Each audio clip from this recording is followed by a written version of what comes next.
Now, you may ask, what do all those shots have in common? They were all done using the Blackmagic Pocket Cinema camera.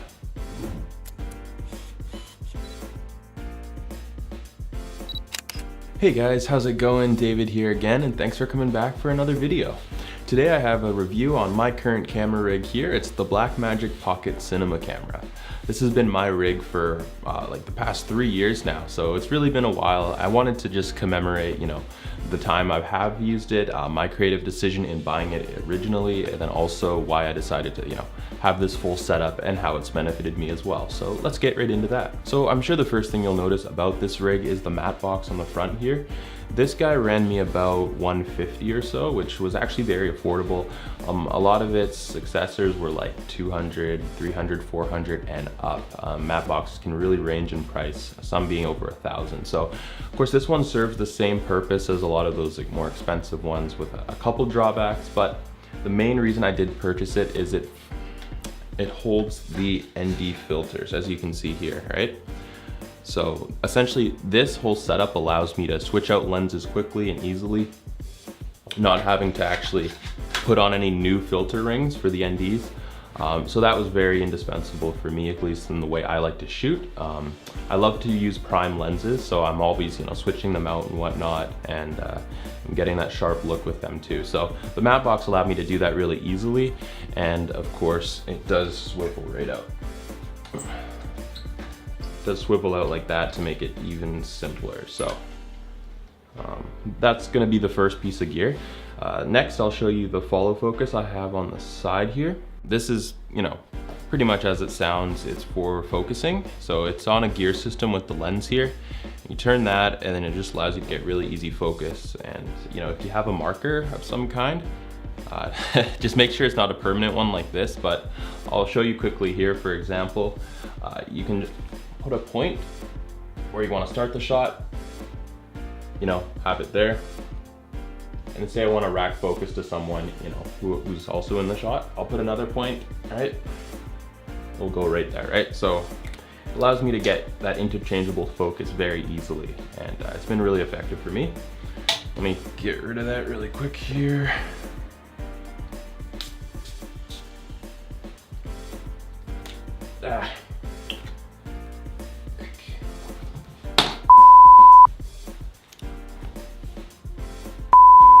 All right, so now that I got that off of there, let's move on. All right, so we also have the mic on top here. This is just for backup. I would not recommend using a mic on here for a primary audio source. And only for those dire situations would I actually use any of the audio from this camera. So yeah, if you do get a camera like this one, you will want a monitor on it. That's why I have one right here. It's a 7-inch Feel World monitor. I think it ran me about $120 or so. Really good value as well. It just connects on this articulating arm I also bought, and this has been indispensable, allows me to adapt it to any situation I may be in shooting wise. So that's been really effective, and it just connects through HDMI there. Really good to have, especially with this camera's screen size and the glare it produces. As you can see there, it's small, right? And when you're shooting in the sun, you don't want all that glare and you want to be able to see it clearly. So yeah, these are just good things to keep in mind when you're going to be shooting with a camera like this. Having the monitor on there is really helpful. But let me move on. We also have the camera cage itself there. It does go a long ways, and it's like when you buy a phone, you want to have a phone case to protect it. When I bought this camera, I wanted to have that sort of protection on there as well. And it has actually protected the camera from a couple drops, and it's held up really, really well. So that's definitely something I would really recommend when you're buying a camera, especially this one here. It's just good to have on there overall. The camera itself is this really high quality, durable aluminum body with this nice cover on it. But you can never be too careful, so I like to have that on there. And so yeah. All right, so one thing you will notice is the bracket system on the side with the rods here. This sort of came later that I decided I wanted to have this sort of system on the side here. The only real reason is to support the matte box. As you can see, I have this L bracket here, right? So it just allows everything to stay secure, and it just also protects, bigger objects and stuff from hitting the sides there. So yeah, now that we got, this whole setup out of the way, I wanted to go over my thoughts on the camera itself, right? And tell you guys how I've liked it over the past few years and why I decided to buy it in the first place. The original decision wasn't an easy one, right? I was weighing a couple other options. You know, you had like the A7S I was looking at, the GH4, you know, had just come out. So it wasn't an easy decision when I bought it back in 2015, but I ultimately did obviously end up going for this one. I'm really glad I did, and I'll go over that a bit here. The biggest thing for me was the 1080p RAW capabilities. Just to have a camera that can do that at the price tag it was, which was $1,000, you know, that was really helpful for me. I wanted something that would produce really high quality shots for video.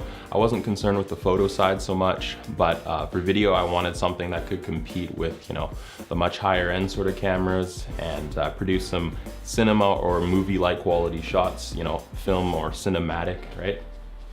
So it's been able to do that for me for sure. And the whole like screen setup and whatnot and all the data you do get is very similar to cameras like the Arri Alexa and stuff like that, in the sense that you're not dealing with the typical shutter speed, it's in shutter angle, things like that. Learning, you know, all the different types of white balance because there is no presets on the camera. So some people would definitely see that as a downside, but you know, I appreciated the learning curve. You know, it'll be easier when I do, you know, take that next step with my camera. And yeah, so it's been overall just a really solid rig, and the shots you get from it compete with, you know, $2,000, $3,000 cameras, even now, right? So, you know, it's been really great for that.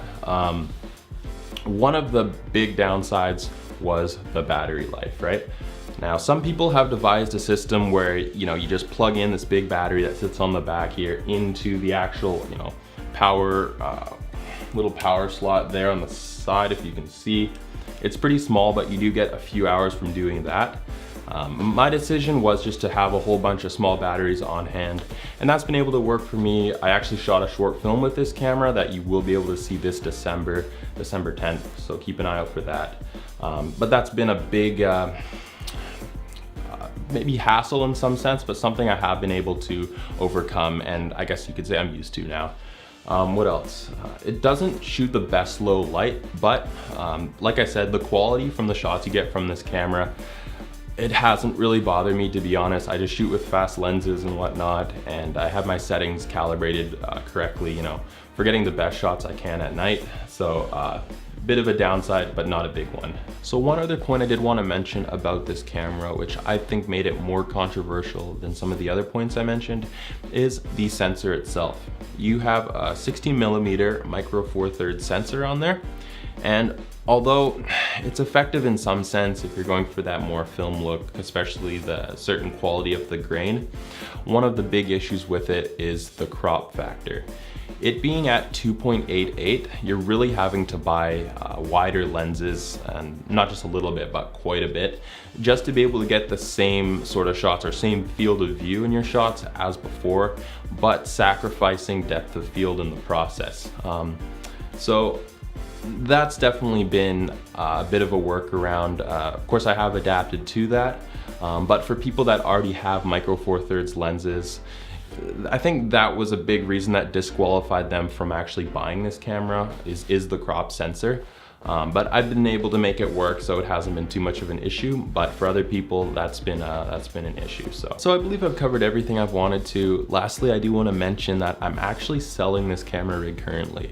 If you were interested, you'll be getting the matte box, the camera cage, monitor, follow focus, the full support system here, and then 2 ND filters, 3 batteries, and 2 SD cards to top it all off. So if you were interested, check the notes below. I'll have a link, and you can also find other content I've shot with this camera all on my channel here.